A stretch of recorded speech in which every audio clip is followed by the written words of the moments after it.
Good morning and welcome to the ETX Capital Morning Market Bite. My name is Mark Priest and it is Wednesday the 27th of August. Another day, another record in the States. Dow closing up 30, above the 17,100 level for the first time. FTSE closing up 47 and the S&P cash closing above 2,000 again for the first time ever.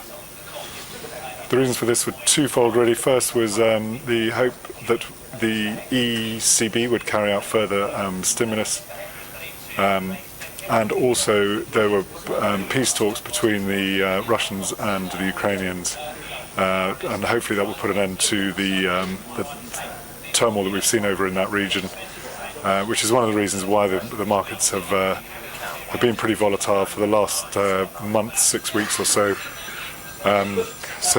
Everything looking pretty positive for the bourses, and as a result, we're seeing these record closing levels in the US market. German markets are still pretty weak in comparison. They haven't got back up anywhere near the 10,100 level, which they did a couple of months ago. Again, until the Ukrainian issue is resolved.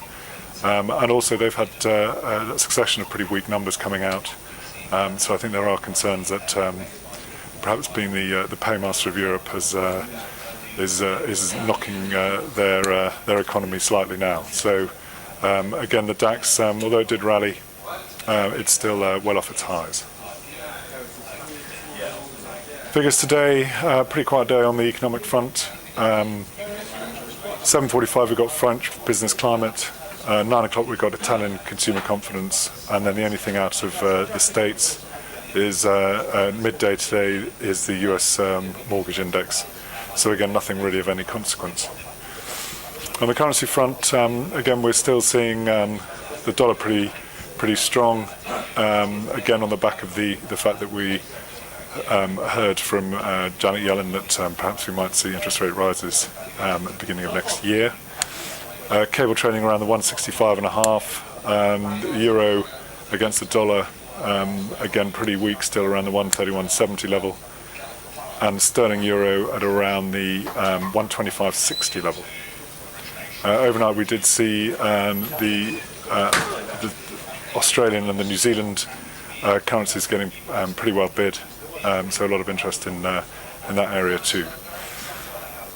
Again, so I think the day is going to be played out with views of ECB stimulus, and again all eyes on what's going to happen with the talks over in Ukraine. So I hope you have a good day's trading. Thanks very much for listening.